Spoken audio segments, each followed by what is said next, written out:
Assalamualaikum warahmatullahi wabarakatuh. Bismillahirrahmanirrahim. Perkenalkan, nama saya Ahmad Hisam Syaroni, NIM 1902030047, kelas PPA 4B. Baiklah, di sini saya akan memenuhi mid test yang dimana menjelaskan RPP yang telah saya buat.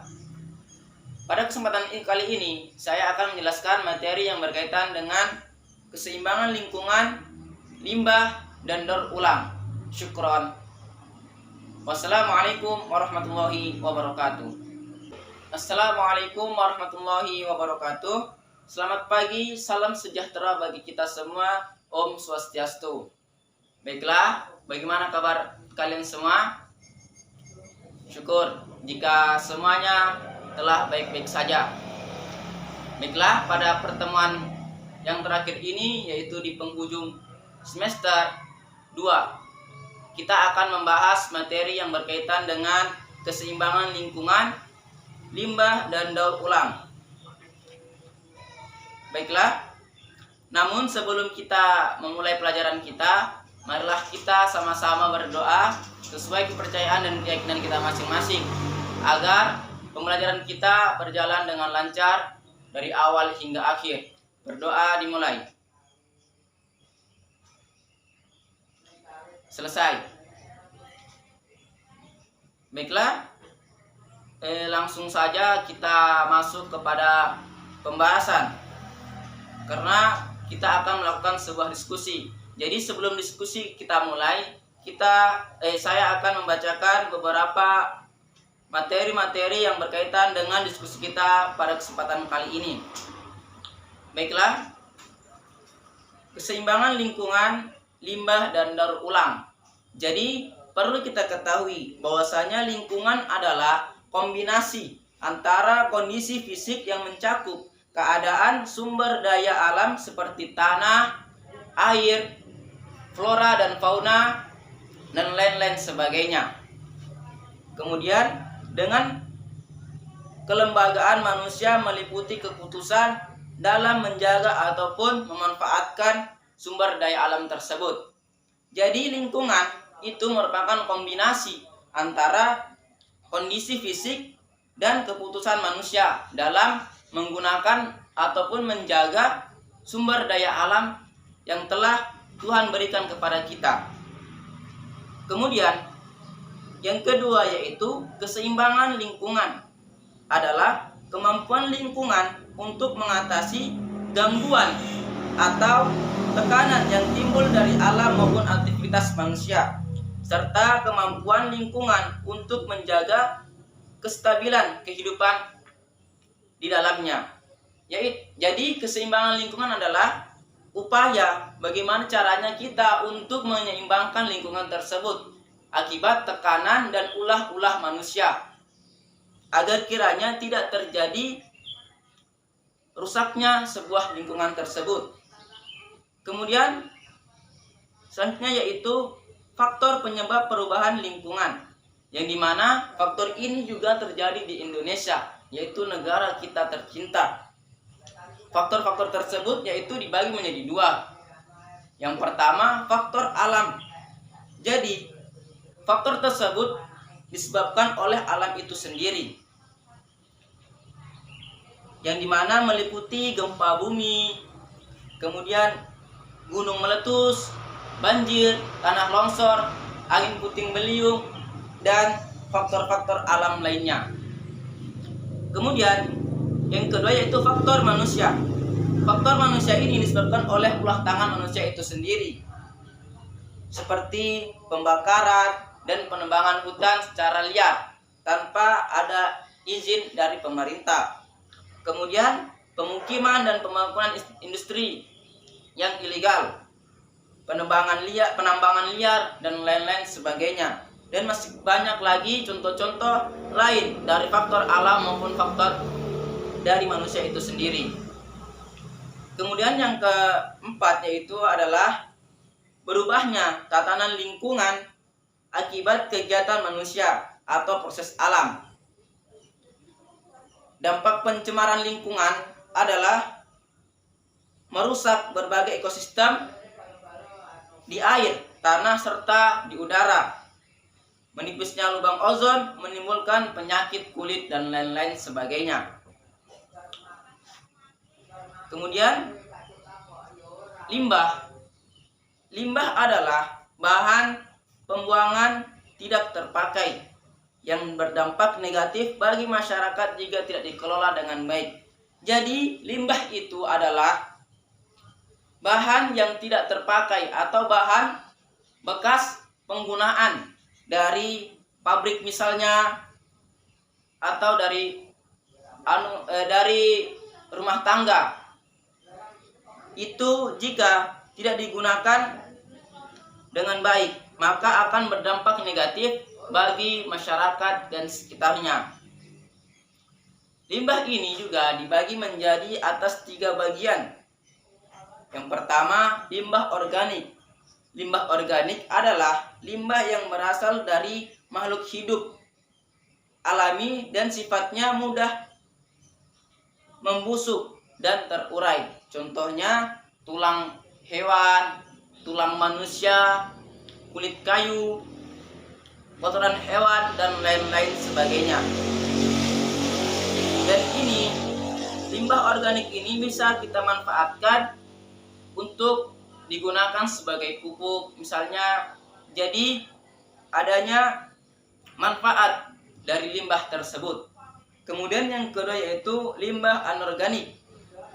Limbah anorganik adalah jenis yang tidak dapat atau sulit terurai secara alami. Semisal contohnya kantong plastik, botol plastik, dan lain-lain sebagainya. Masih banyak limbah-limbah anorganik yang dapat kita temukan di lingkungan dan keluarga kita. Yang ketiga yaitu limbah beracun. Adalah jenis limbah yang dapat mencemari, membahayakan kesehatan lingkungan kita. Contohnya pembersih lantai, sabun cuci, sampo, dan lain-lain sebagainya. Jika limbah-limbah tersebut tidak digunakan atau tidak disimpan atau dibuang secara baik, karena dapat menimbulkan hal-hal yang tidak diinginkan yang sifatnya dapat merugikan kita dan keluarga kita. Kemudian untuk menangani limbah-limbah tersebut agar tidak terjadi pencemaran lingkungan yang merupakan bukan keinginan kita bersama, yaitu kita sebaiknya harus dapat mendaur ulang. Jadi daur ulang adalah proses untuk mengembalikan limbah-limbah atau bahan-bahan yang sudah tidak berguna menjadi bahan yang berguna. Misalkan pada limbah anorganik seperti botol plastik, itu bisa kita gunakan untuk pot bunga, tempat pensil, rak buku, dan lain-lain sebagainya sesuai kreativitas dan kemampuan kita dalam mengolah bahan-bahan tersebut menjadi bahan-bahan yang berguna. Kemudian ada beberapa cara yang dapat kita gunakan untuk melestarikan lingkungan hidup yang dapat kita lakukan dan kita upayakan bersama. Yang pertama yaitu menghemat penggunaan listrik, menghemat air, menghemat BBM, dan lain-lain sebagainya. Jadi dengan kita menghematnya listrik, air, BBM, maka sistem perputaran ekosistem lingkungan itu menjadi lebih stabil karena kita tidak boros dalam menggunakan hal-hal tersebut, yang dimana itu dapat menyeimbangkan ekosistem lingkungan kita. Kemudian yang kedua yaitu membuang sampah pada tempatnya. Jadi membuang sampah pada tempatnya itu adalah salah satu upaya yang dapat kita gunakan untuk keseimbangan lingkungan agar tidak terjadi hal-hal yang tidak diinginkan seperti banjir, gempa bumi, dan lain-lain sebagainya akibat faktor dari manusia itu sendiri.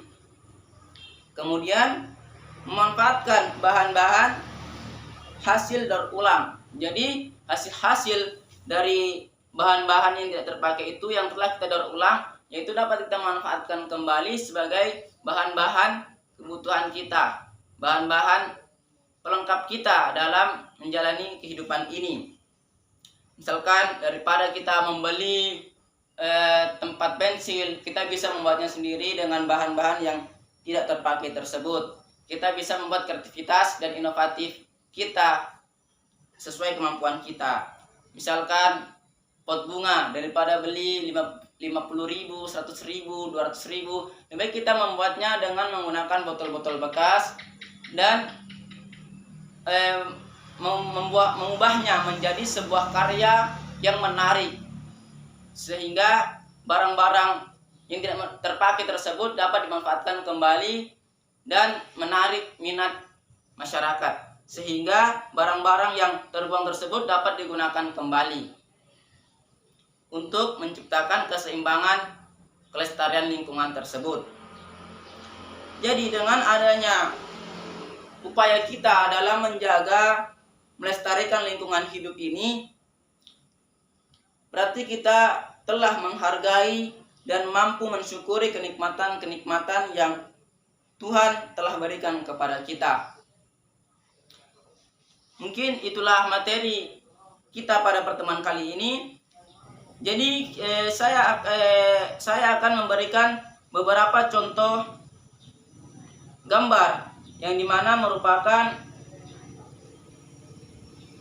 hasil pencemaran lingkungan, yang dimana pada gambar pertama ini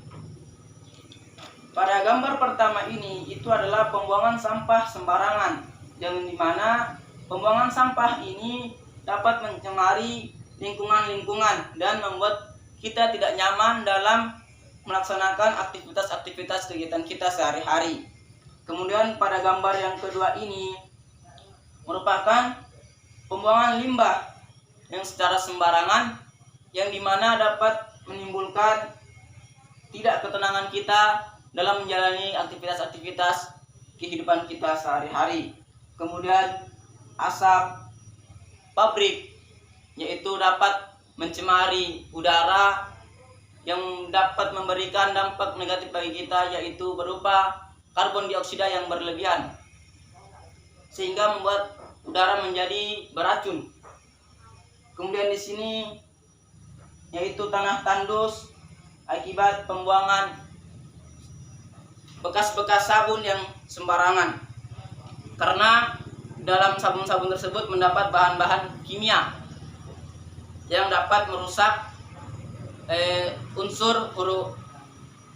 unsur tanah menjadi tidak stabil, sehingga membuat tanah itu menjadi tandus. Jadi setelah materi ini saya jelaskan, agar kiranya para peserta didik dapat memahami dan mampu memberikan sebuah kesimpulan dari apa yang telah saya jelaskan dari awal hingga akhir tadi. Jadi untuk lebih baiknya dan lebih produktifnya kegiatan kita pelajaran kali ini, yaitu agar kiranya para peserta didik mendiskusikan hal-hal apa saja yang dapat dipetik dari penyampaian yang telah saya berikan tadi, sehingga di ujung atau output dari pelajaran ini dapat kita terapkan di lingkungan kita sehari-hari, yaitu melestarikan ekosistem lingkungan agar tidak terjadi pencemaran lingkungan, sehingga lingkungan ini menjadi hidup sehat. Kemudian setelah mendiskusikan tersebut, jika ada yang tidak dimengerti, mohon dipertanyakan agar tidak menjadi pertanyaan-pertanyaan ketika pelajaran telah usai.